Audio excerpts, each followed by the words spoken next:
அனைவருக்கும் வணக்கம். தமிழ்நாட்டையே உலுக்கிய ஒரு விசாரணை மரணம் அப்படின்னா அது மடப்புறம் அஜித்குமாரோடது தான். கிட்டத்தட்ட அனைத்து தரப்பு மக்களுமே சொன்ன விஷயம், இந்த குற்றவாளிகளை விடவே கூடாது, தண்டனைக்கு உள்ளாக்கணும் அப்படின்றது. அதன் அடிப்படையில் கொலைக்கு காரணமாக இருந்த அந்த தனிப்படை காவலர்கள் 5 பேர் இன்னை வரைக்கும் சிறையில் தான் இருக்கிறாங்க. அவர்கள் எங்களுக்கு பிணை கொடுங்க அப்படின்னு சொல்லி மதுரை நீதிமன்றத்தில் போயிட்டு முறையிடும் பொழுது சிபிஐ தரப்பிலிருந்து சொன்ன விஷயம் தான் ரொம்ப அதிர்ச்சிக்குள்ளானது. நிக்கிதா நகை காணாமல் போச்சு அப்படின்னு கொடுத்த புகாரே பொய்யானது. 9.5 பவுன் நகையை காணோம், எங்கள் அம்மாவினுடைய செயினை காணோம், வளையலை காணோம், கம்மலை காணோம்னு சொல்லி கொடுத்தாங்க இல்லையா, அந்த புகாரே பொய்யானது அப்படிங்கிறது இப்போ ஆதாரப்பூர்வமாக தெரிய வந்திருக்கு. சிபிஐ நீதிமன்றத்தை சொல்லியிருக்காங்க. ஸோ இதை கேட்ட உடனே நீதிபதி ஸ்ரீமதி அவர்கள் இது இந்த வழக்கை விசாரிக்கிறதுக்கே ரொம்ப பதட்டமாக இருக்குது, அந்த அளவுக்கு நீங்கள் மோசமாக பண்ணியிருக்கீங்க, ஒரு குற்றச்சாட்டு மட்டும்தான் அந்த பையன் மேலே இருக்கே தவிர இதுக்கு முன்னாடி எந்த ஒரு வழக்குலையும் அவர் ஒரு குற்றவாளியாக இல்லை, இந்த வழக்கிலேயே ஒரு நகையும் திருடலை, அப்படி இருந்த போதும் ஒரு நிரபராதியை ஒரு அப்பாவியை நீங்கள் இப்படி கொலை பண்ணியிருக்கீங்களா அப்படிங்கிறதான் நீதிபதி ஆக்ரோஷமாக காவலர்களை பார்த்து கேட்ட கேள்வி.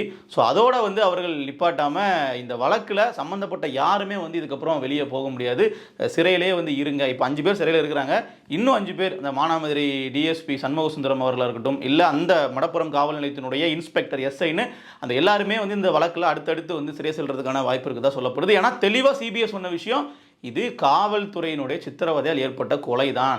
ஏன்னா காவல்துறை தரப்புலேருந்து பல விஷயங்கள் சொன்னாங்க. ஆரம்பத்தில் அவர் தடுக்கி விழுந்து அப்படியே ஃபிட்ஸ் இறந்துட்டாரு, அவர் தப்பிக்க முயற்சி பண்ணும்போது தடுக்கி விழுந்துட்டாருங்கிற மாதிரி பல விஷயம் சொன்னாங்க இல்லையா, அது எல்லாமே போய் காவல்துறை அடிச்சே தான் கொலை பண்ணியிருக்காங்க அப்படிங்கிறது சிபிஐ நீதிமன்றத்தில் சொன்ன தகவல். இதில் மக்களினுடைய ஒரு குரலாக நீதிபதி அவர்கள் கேட்டது, இந்த பொய் புகாரை கொடுத்த நிக்கிதாவின் மீது ஏன் நடவடிக்கை எடுக்கலை அப்படிங்கிற கேள்வியும் கேட்டிருக்காங்க. ஸோ அடுத்த கட்டமாக சிபிஐ நிக்கிதா மீது எஃப்ஐஆர் பதிவு பண்ணி அவரே கைது பண்ணுறதுக்கான வாய்ப்புகள் தான் அதிகமாக இருக்குது. ஏன்னா நீதிபதி அவர்களே டைரக்ட் பண்ணியிருக்காங்க, நிக்கிதா மீது நடவடிக்கை எடுங்கன்னு சொல்லிட்டு. நமக்கு ஒரு கூடுதலாக ஒரு கேள்வி வருது, என்னென்னா நீதிபதி அவர்களே கேட்டதுக்கு அப்புறம் தான் இவர்கள் என்ன சொல்கிறாங்கன்னா நிக்கிதாவினுடைய புகார் பொய்ன்னு சொல்லி சொல்கிறாங்க. ஸோ சிபிஐ அது முன்னாடியே கண்டுபிடிச்சிட்டாங்க, சிபிஐ கிட்ட அதுக்கு முன்னாடியே அதுக்கான ஆதாரங்கள் இருக்குது. ஸோ அவர்கள் ஏன் நிக்கிதாவை இன்னுமே அவர்கள் விசாரணை வளையத்துக்குள்ளேயோ இல்லை அவர்களை கைது பண்ணி சிறையிலேயே அடைக்கல அப்படிங்கிறது தான் நமக்கு இன்னுமே ஒரு புரியாத விஷயமாக இருக்குது. ஆரம்பத்தில் போலீஸ் தரப்பே ஏன் நிக்கிதாவை கைது பண்ணுற ஒரு கேள்வி இருந்தாலும், சிபிஐக்கு மாறினதுக்கு பின்னாடியும் நிக்கிதா அவர்கள் இப்போ வரைக்கும் சுதந்திரமாக இருக்கிறாங்களே. ஒரு பொய்யான ஒரு புகாரை சொல்லி ஒருத்தர் அது கிட்டத்தட்ட அந்த கொலையில் அவர்களுக்கும் பெரிய பங்கு இருக்கு இல்லையா, அப்போ அவர்கள் வெளியே இருக்கிறது எப்படி சரியாக இருக்கும் அப்படிங்கிறது ஒரு மிகப்பெரிய கேள்வி.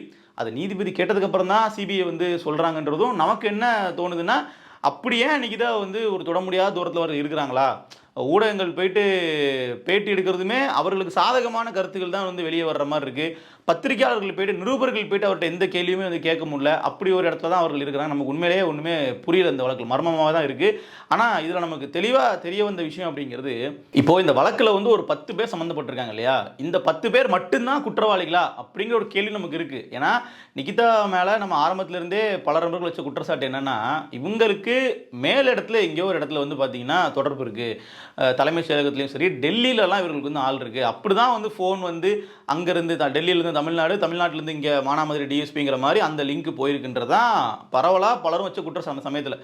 அப்போ அதை நோக்கி இந்த விசாரணை போகணும் அப்படின்னு தான் நம்ம சொல்கிற விஷயம். ஏன்னா அவர்கள்கிட்ட கூட நிக்கிதா போய் சொல்லியிருக்கலாம், என் நகையை காணோம் திருடிட்டாங்கன்னு சொல்லி நீங்கள் உதவி பண்ணுங்கன்னு சொல்லி கூட கேட்டு ஒரு ட்ராப் பண்ணி இந்த பையனை பழி வாங்குற மாதிரி அவர்கள் பண்ணியிருக்கலாம். அப்படி அஜித்குமார் மீது என்ன கோவம் அப்படின்னு நீங்கள் கேட்கலாம். ஒன்றும் இல்லை, ஒரு 500 ரூபாய் பார்த்தீங்கன்னா அவங்க அம்மாவுக்கு அந்த வீல் சேர் எடுத்துகிட்டு வந்ததுக்கு காரை பார்க் பண்ணதுக்காகலாம் பார்த்தீங்கன்னா ஒரு 2 பேர் சேர்ந்து நாங்கள் அவங்களுக்குலாம் காசு கொடுக்கணும், 500 ரூபா கொடுங்கன்னு சொல்லி கேட்டதுக்கு இல்லை நான் 100 ரூபா தான் கொடுப்பேன் அப்படின்னு சொல்லி அந்த ஒரு வாக்குவாதம் தான் நிக்கிதாவுக்கும் அஜித்குமாருக்கு இடையில ஏற்பட்டு அந்த ஒரு சின்ன முரண். ஸோ அதற்காக தான் இப்படிலாம் பண்ணிட்டாங்களான்ற ஒரு கேள்வி வருது இல்லை. ஏன்னா புகார் போய் உண்மையிலே நகை காணோம் அப்படின்னா இந்த விஷயத்தை நிக்கிதா அவர்கள் பார்த்தீங்கன்னா சரி ஓகே நகை காணாமல் போனதுனால அவர்கள் ஒரு கம்ப்ளைண்ட் தான் கொடுத்தாங்க, அது இப்படி நெகட்டிவாக போய் முடிஞ்சுன்னு சொல்லலாம். நம்ம இது நகையே காணாமல் போல பொய்னா அந்த உயிர் போனதில் ஒரு பெரும்பங்கு நிக்கிதா தரப்புக்கு இருக்குது இல்லையா.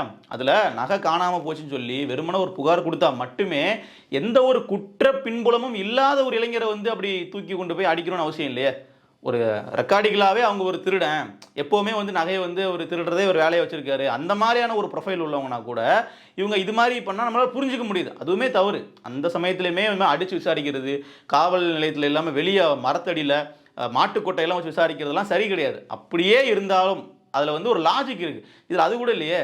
எந்த குற்ற பின்புலமும் இல்லாத ஒருத்தரை நீங்கள் யாருடைய அழுத்தத்தில் வந்து இது மாதிரி அடிச்சிங்கன்னா நம்ம கேட்குற கேள்வியாக இருக்குது. ஸோ நிகிதா அவர்கள் யார் மூலமாக இதை வந்து உத்தரவு வந்து அவர்களுக்கு காவல்துறைக்கு கொடுத்துருப்பாங்க, அந்த நெட்வொர்க்கை வந்து சிபிஐ வந்து பிடிக்கணும். ஸோ அதுதான் முக்கியமான விஷயம். ஏன்னா இதில் வந்து கீழ் மட்டத்தில் இப்போ 5 காவலர்கள் வந்து தொடரப்பட்டிருக்காங்க இல்லையா, கண்ணன், ராஜா, ஆனந்த், சங்கர மணிகண்டன், இவர்கள் பிரபு, இவர்கள் போன்றவர்கள்லாம் வந்து பார்த்தீங்கன்னா மிகப்பெரிய அளவில் ஸ்கெட்ச் போட்டு இவரை தூக்குற ஆள் கிடையாது. இவர்கள் வந்து சொன்னதை செஞ்சுருக்காங்க. ஸோ அதை தாண்டி சொன்னது யார், உத்தரவு போட்டது யார், உத்தரவு போட்டவருக்கு அழுத்தம் கொடுத்தது யாருன்ற மாதிரி இந்த நெட்வொர்க்கு தான் வந்து காவல் துறையும் சரி சிபிஐயும் சரி தேடி போகணுன்றதான் நம்ம வைக்கக்கூடிய கோரிக்கை. ஏன்னா அவர்களை நீதிமன்றம் நிப்பாட்டணும்.